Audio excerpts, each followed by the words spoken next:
Preprocessing HDR image. So I'll bring up Photomatix Pro here from my dock.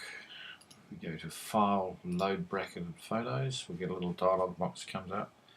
I've got 3 images here that I've taken that are 2 stops apart over here. So I presume you know how to take HDR bracketing images if you're watching this tutorial, where we take a range of shots, often 3, 5, 7, 9. In this case this is 3 shots. I've set them at 2 stops apart, so we get a medium exposure, an overexposure and an underexposure, and we'll now merge those in Photomatix Pro.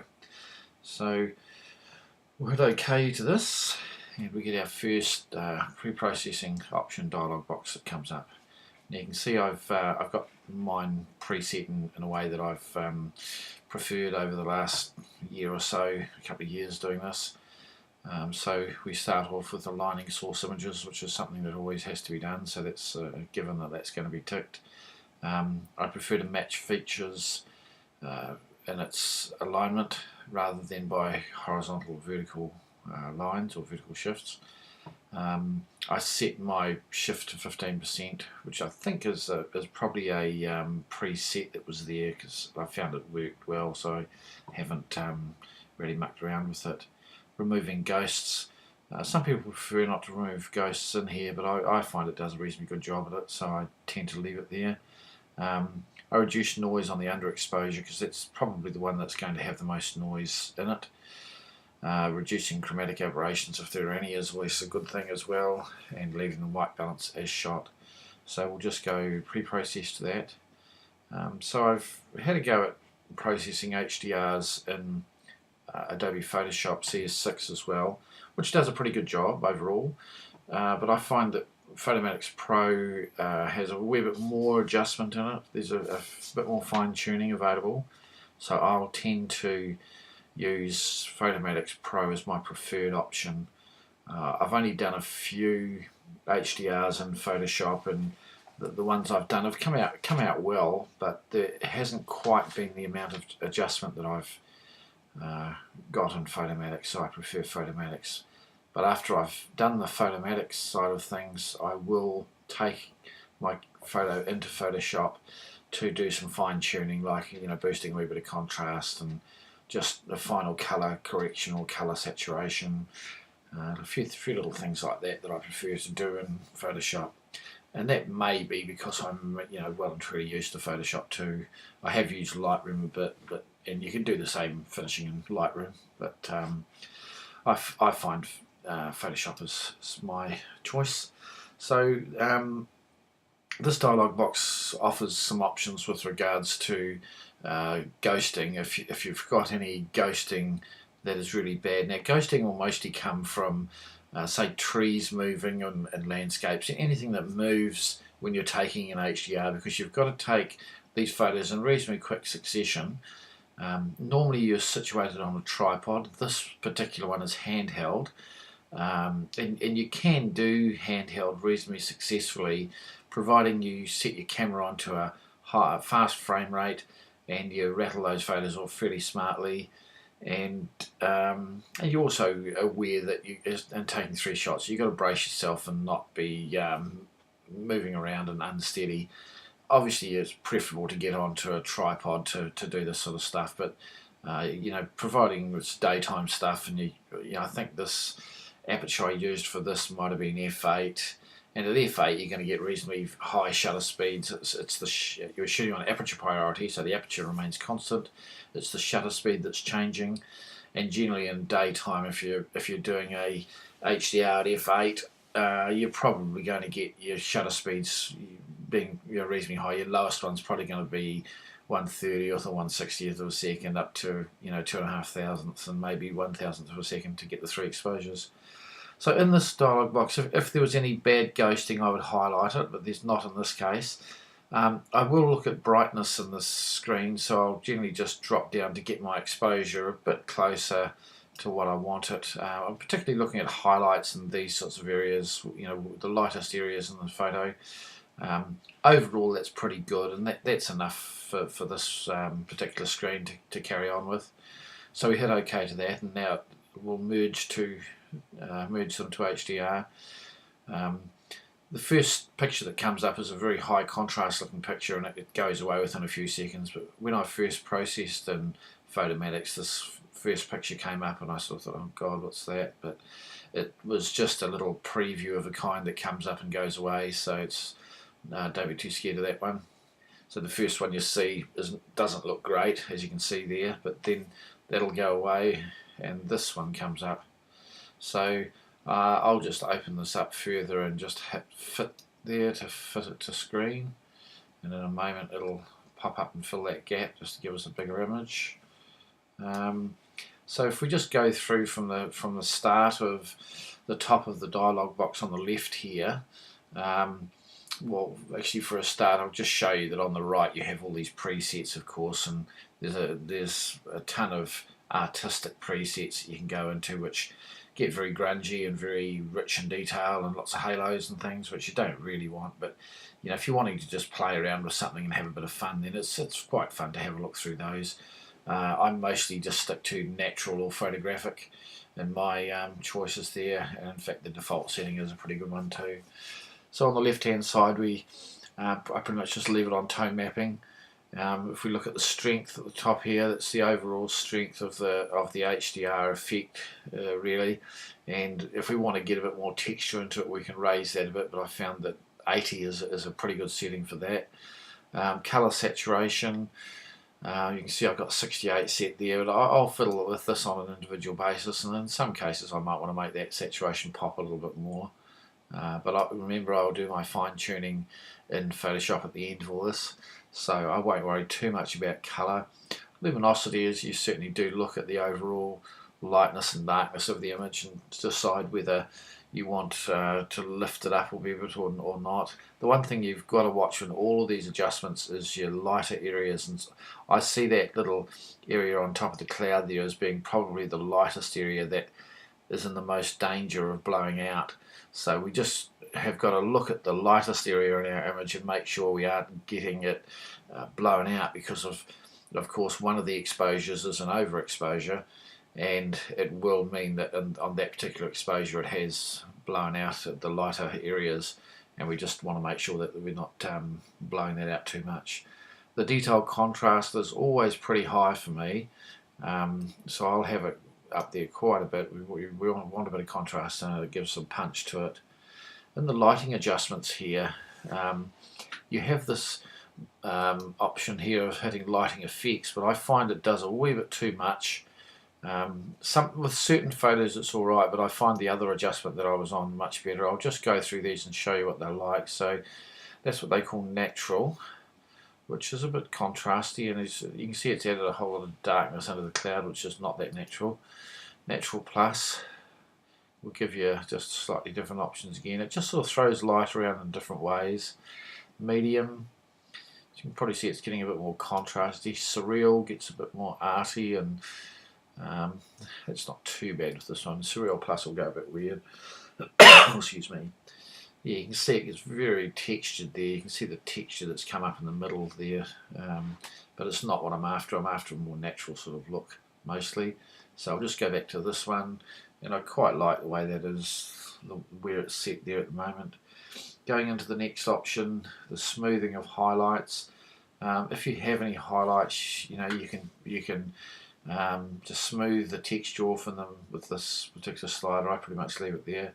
White point is one of the important ones that we will look at often, and I'll look at the white point again, particularly with regard to the highlights. And if you have got a highlight that's blowing out, this is the time and this is the slider that you can use to just bring it down a bit. So I'll bring that down a touch. I didn't necessarily need to do too much with that one. There's nothing really badly blown out. Your black point will bring your blacks up. If you look at the road there for a minute, if I put that up and look at the black of the road, it might just take a minute to adjust. You can see how that black on the road's really come up a lot there with me increasing that black, which does make it more contrasty, but I don't really want to bring too much attention to the road. I want the focus to probably remain on the cloud, and the road sort of leads into that view of the cloud, etc. So I'll drop that back to where it was, or even back a little bit further, so we haven't got the blacks too bright. Yep, that's probably better there. The gamma level adjusts your overall colour and brightness. So if we go up, you'll see it'll go up a bit lighter. It's just taking a minute to go. Yeah, it could probably do with going that wee bit lighter. You can see the natural vignetting of the lens up around the top here. This is a 24mm lens used, and often on wide angle lenses you'll get this natural vignetting, particularly in the corners. So this is a 24-105 L series f4 lens that I've used on the Canon 5D Mark III. So that's probably pretty good where it is, I think. Temperature, colour temperature this is, so if we wanted to knock that warmth back, we'll just note that it's at plus 1.9 there. If I drop that back, you'll see the richness of the yellow and that will drop out and it'll go quite blue. So, you know, getting to quite unnatural sort of colour, so I prefer it up around that. The 1.9 looked pretty good to me. We could probably go a wee bit higher even, but that's pretty good there, I think. Micro smoothing, again, it's just like a fine detail, just smoothing off the detail. If you've got a wee bit too much texture in places, you can smooth it off a wee bit there. Saturation highlight, sometimes the saturation, sometimes the highlights will get a bit of colour tint coming into them, and you can drop that colour tint back there. Like if this was a sunset, you might get your highlights having a bit too much colour in them, and with this slider you could drop that colour back and remove the colour bias from a highlight. Same with the saturation and the shadows.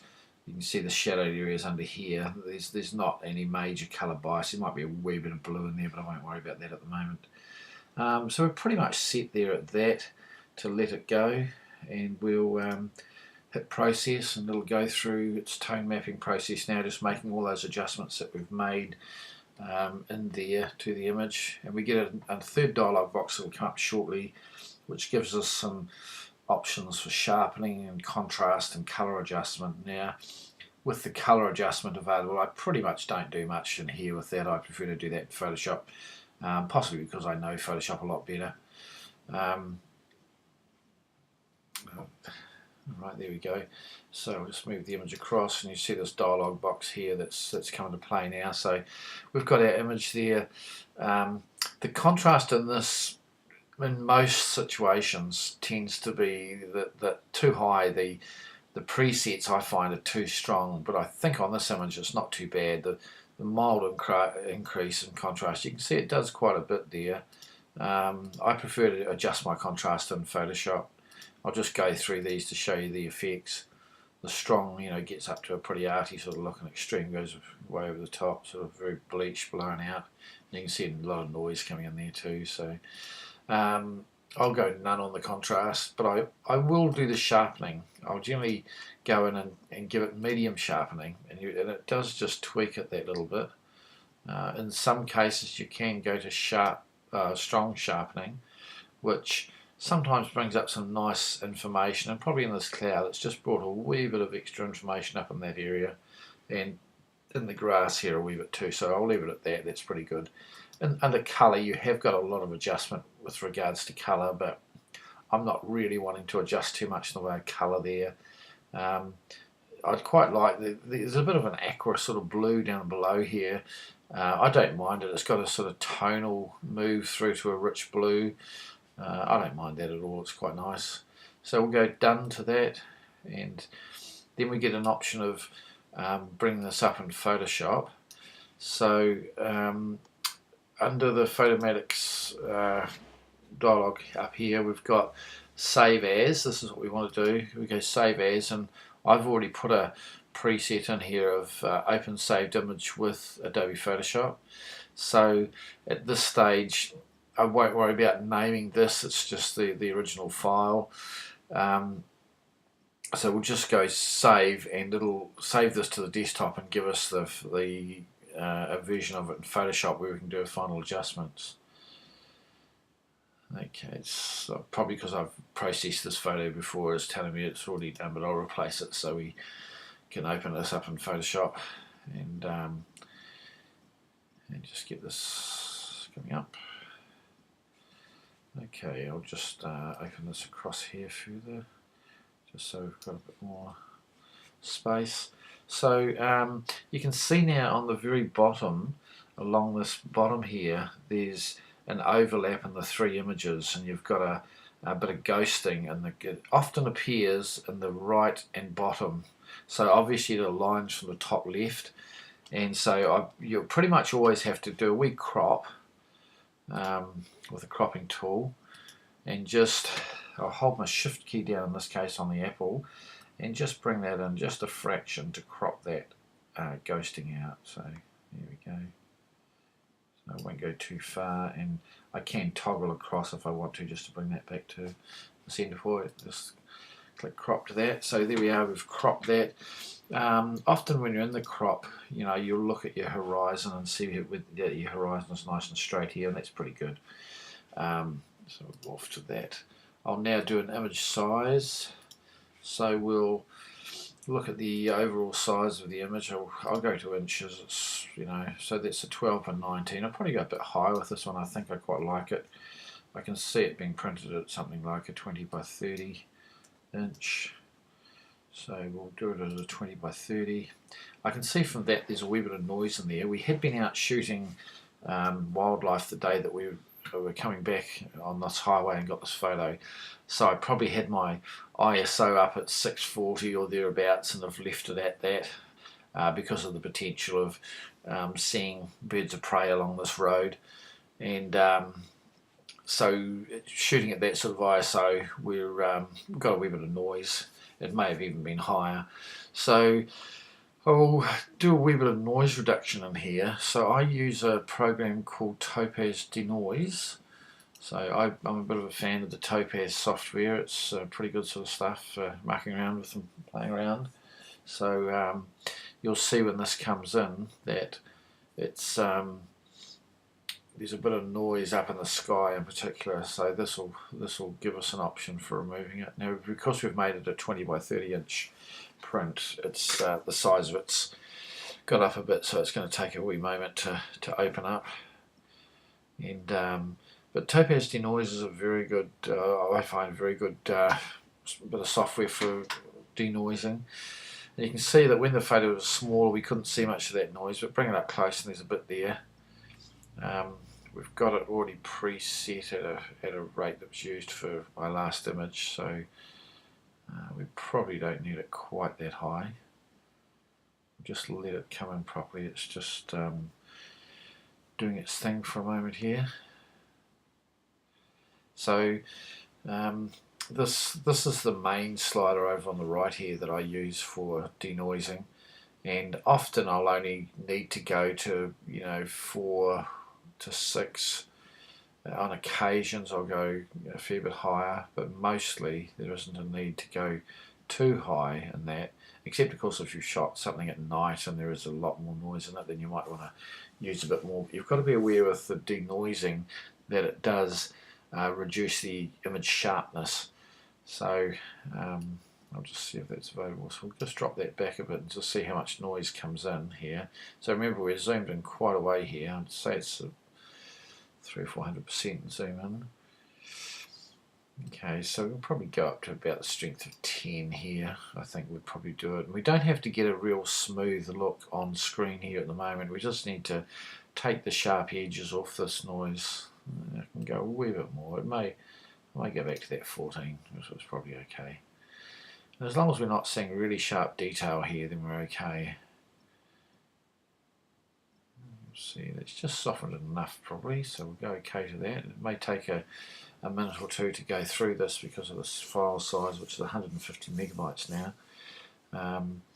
Yeah, so the denoising software, there's quite a bit of denoising software around, and a lot of it is very good.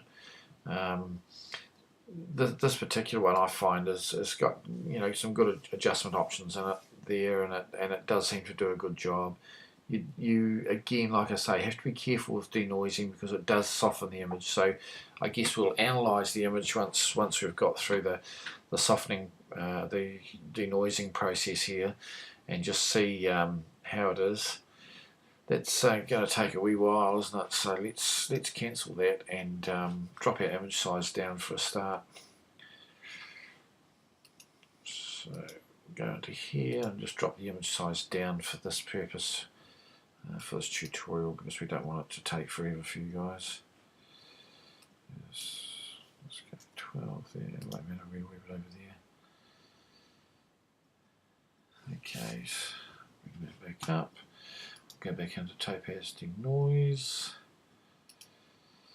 and just it'll be a lot quicker now, but it's quite a lot smaller file size. We'll leave it on that preset of 14 because we know that's about right. Yeah. You'll see it change here in a minute, I think. Yep, there we go. You can see let's just drop that noise out. We'll go okay to that. It should be quite a lot quicker getting through the denoising with the size being a bit lower there. It might prove me wrong also. But I particularly like this photo. It was, we were just driving home from a day out shooting wildlife in the country in Victoria here, and you know, this cloud happened to be sitting up in the sky, and we were just noticing how nice it looked on its own, isolated like that, and it just made for some nice photos. We stopped at a few locations on the way back and photographed some of the clouds. We'd been a couple of hours away from home here, and we're quite happy with some of the landscapes we got on the way as well.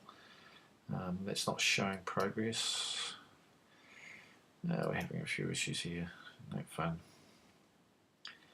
So yeah, there we go. We're done now. So we've got the denoising done. We've got it at an 8x12, which I'll save that out. Now I'd look at things like colour balance to see whether we wanted to look at, say, the road there and look at the colour bias that's on the road. There's probably a wee bit of red in there, so I might just take a wee bit, a touch or two of red out, and just notice how softly and finely we go with this. We don't do too much at a time. Take a wee bit of yellow out of the road. You can probably go a bit more yellow out. There's a wee bit of yellow on the road. Yeah, we could add a bit of magenta just to take the green away. That's probably a bit better. Probably getting back to a bit more natural in the road there. Maybe a bit more out again. And we're heading towards blue, so we're enriching the blue by doing this as well. I think I'll just go back a touch. I think I'm pretty happy at that. Yeah, now we'll just look at highlights and shadows. Shadows and highlights is always a good one to look at too. Now obviously the preset for that is to be 35% up, and that's often too high, so I'll often drop that back. It's not shadows I want to look at here, it's probably highlights, so I just want to drop back a wee bit. Just make it pop a wee bit. It's probably a wee bit too high there. Probably only needs 3 points or thereabouts, just to bring those highlights down a touch. Yeah, that's probably pretty good. We could probably go one up in the shadows just to bring some information out under those bottom of the clouds there. Yeah, that's probably pretty good. We've got a nice contrast there. We'll just look at contrast next. Brightness and contrast. Probably just add a wee bit of contrast. It gives it a wee bit of punch. Sometimes you can go way up too, and it really gives it some oomph. So I don't think I'll go that high, but probably somewhere there is a wee bit more punchy. I think the brightness is pretty good. Overall, we're pretty good there, I think. So we'll just go File, Save As, and we'll call this Lonesome Highway. Now I'll leave those 4 numbers there in the middle of the 3790 in because that's my file number. We'll take the rest of this out, and I'll just go hyphen capital H, and I'll put an A after it because this is the second version of it that I've made. So so we'll just save it at that. Just a JPEG will do. I don't need this as such a big file size at the moment. I'll go at least a couple of megapixels will do it. Obviously saving it in a TIFF would give you a higher quality file size, but that's pretty good. So there we have it. These are a quick session on doing HDR processing. Hope you've enjoyed that. We'll see you next week with another tutorial. Peter Cannon from Canon Digital. Thanks for watching.